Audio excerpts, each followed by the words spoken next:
காமராஜர் இந்த திருச்சி சிவா பேசினது, அவர் ஸ்டாலின் அதெல்லாம் நாங்கள் அவங்களுக்கு காமராஜனாலே பிடிக்காது, காமராஜருக்கு கருணாநிதினாலே பிடிக்காது. பல இதில் அவர் பேசினதுலாம் கருணாநிதினா மூஞ்சி லட்சப்படி பேசுவார். அதனால் எல்லா நிர்வாகிகள் இன்றைக்கி திருச்சி சிவா வீட்டுக்கு போய் போராட்டம், காங்கிரஸ்காரன் சொல்லிட்டான் நான் போராட போகிறேன் திருச்சி சிவா வீட்டுக்கு அப்படின்னு.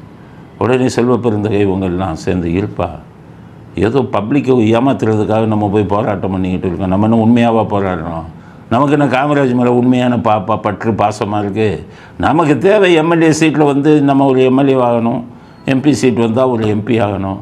அவங்க அப்பப்போ கொள்ளையடிக்கிறதெல்லாம் பணம் கொடுப்பாரு ஸ்டாலின், சும்மா காமராஜ் பேர் சொல்லிக்கிட்டு நம்மெல்லாம் போராட்டம் பண்ணிக்கிட்டா இருக்க போகிறோம் அப்படின்னு திருச்சி சிவாக்கே ஃபோன் பண்ணி சொல்லிட்டாங்க காங்கிரஸ்காரங்க.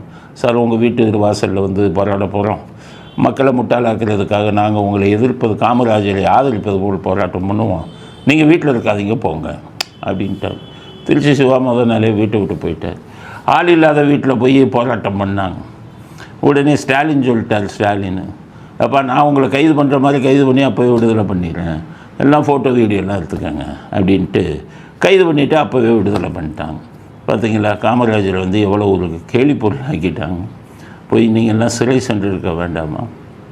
இதில் இந்த பிரச்சனையில் தமிழ்நாட்டு மக்களுக்கு ஒரே ஒரு விஷயம் நான் சொல்ல மறந்துட்டேன் நேற்று காமராஜர் இதை பற்றி. இந்த கருணாநிதியும் இந்த ஸ்டாலினும் ரொம்ப நாளாக ஒரு பொய்யை சொல்லிக்கிட்டு இருக்காங்க. என்னன்னு கேட்டிங்கன்னா, காமராஜர் நெருக்கடி காலத்தில் கைது பண்ண போட்டாங்களாம் இந்திரா காந்தி, இவர் தான் காப்பாற்றினாராங்க கருணாநிதி. அதில் காமராஜர் திருப்பதிக்கு அது ஒரே சிவாவை சொல்லியிருக்கார், திருப்பதிக்கு போயிட்டு இருக்கார், நெருக்கடி நிலைமை திருப்பதிக்கு போயிட்டு இருக்கார். அப்போ கருணாநிதி அங்கே ஆளுங்க போய் போலீஸ் ஃபாலோ பண்ணி, நீங்கள் இந்த மாநிலத்தை விட்டு ஆந்திரா மாநிலத்துக்கு போகிறது நல்லதில்லை, அவர்கிட்ட ஏன் நல்லதில்லை கருணாநிதி நினைக்கிறாரு. கருணாநிதி என்றைக்குமே நல்ல விஷயத்த நினைக்க மாட்டார், அதெல்லாம் எனக்கு தெரிய ஆளை விடுங்கன்ட்டார். நீங்கள் என்ன உங்கள் இல்லை அவர் முதலமைச்சர் அப்படிங்கிறார்.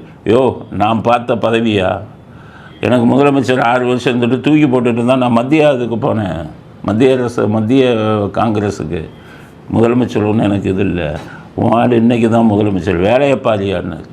இல்லை உங்களை கைது செய்வாங்க இந்திரா காந்தி எமர்ஜென்சியில் இந்திரா காந்தி போட்டு வந்தோன்னா அவர்கிட்ட போய் காலில் விழுந்துக்கிட்டு இருக்காரு உங்கள் கருணாநிதி, என்ன கைது செய்வாங்கன்னு என்ன காப்பாற்ற நினைக்கிறாரா? இழிச்சவாய் அவனாச்சு இருப்பான், அவன்கிட்ட போய் சொல்லுங்கன்ட்டார். இவங்க ஏதோ எமர்ஜென்சியில் காமராஜரை கைது செய்ய இந்திரா காந்தி முயன்றாங்க, நான் தான் காப்பாற்றினேன்னு கடைசி வரை சொல்லி பொய் சொல்லிக்கிட்டு இருந்தார் கருணாநிதி. இன்று ஸ்டாலினும் அதே பொய்யை சொல்லி கொண்டு இருக்கிறார். எமர்ஜென்சி நெருக்கடி காலத்தில் நடந்தது என்னென்னா, நெருக்கடி கொண்டு எமர்ஜென்சி இந்திரா காந்தி கொண்டு வந்தவுடன் வட இந்தியாவில் கொந்தளிப்பு வந்தது. வட இந்தியாவில் மிகப்பெரிய தலைவர்கள் ஜெயபிரகாஷ் நாராயணன் சோசியலிஸ்ட் கட்சி, அவர்னா சுதந்திர போராட்டத்தில் ஜெயிலில் இருந்தவர், அவர் இந்திராவுக்கு எதிராக கிளம்பினார். வாஜ்பாய், அத்வானி, மிகப்பெரிய தலைவர்கள் எல்லாம் இந்திராவுக்கு எதிராக நெருக்கடி நிலையை எதிர்த்து மிகப்பெரிய போராட்டத்தை நடத்தினாங்க வட இந்தியாவில். ஆனால் தென்னிந்தியாவில் எந்த போராட்டமும் நடக்கவில்லை. காரணம், தென்னிந்தியாவில் ஆந்திராவில் காங்கிரஸ் ஆட்சி இருந்தது, காங்கிரஸுக்கு நல்ல செல்வாக்கு. கர்நாடகாவில் தேவராஜன்ஸ் மாதிரி மிகப்பெரிய தலைவர்கள் இருந்தாங்க, ஆந்திராவில் மிகப்பெரிய தலைவர்கள் இருந்தாங்க, கேரளாவிலையும் அவர்களுக்கு செல்வாக்கு இருந்தது. இங்கே பார்த்தீங்கன்னா தமிழ்நாட்டில் எம்ஜிஆர் கட்சியை விட்டு விலகிட்டார், டிஎம்கே விட்டு. அவர் இந்திரா காந்திக்கு ஆதரவாக இருந்தார். அதனால் தென்னிந்தியாவை பொறுத்தவரை இந்திரா காந்திக்கு எமர்ஜென்சி டைமில் நெருக்கடி நிலையை கொண்டு வந்தபோது எந்த பிரச்சனையும் ஏற்படவில்லை. அதனால் தென்னிந்தியாவில் யாரையும் கைது செய்ய வேண்டும் என்ற மனநிலையில் இந்திரா காந்தி இல்லை. அவர் வட இந்திய தலைவர்களை தான் கைது செய்யணும்னு இருந்தார். அந்த நேரத்தில் கருணாநிதி சிந்து பாடினார்.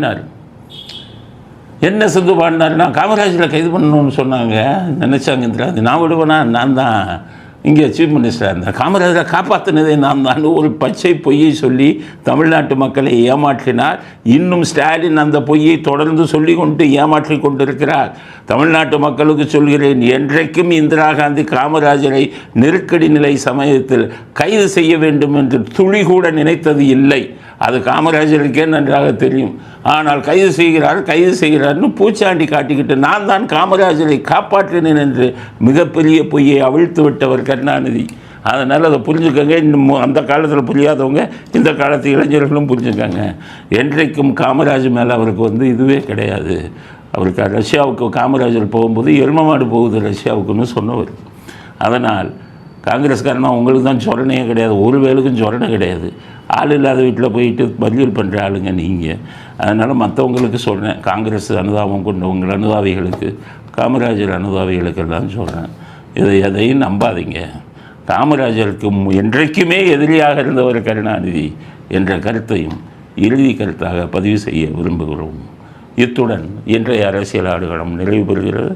மீண்டும் நாளை புதிய செய்திகளுடன் உங்களை சந்திக்கிறோம். நன்றி, வணக்கம், ஜெய் ஹிந்த்.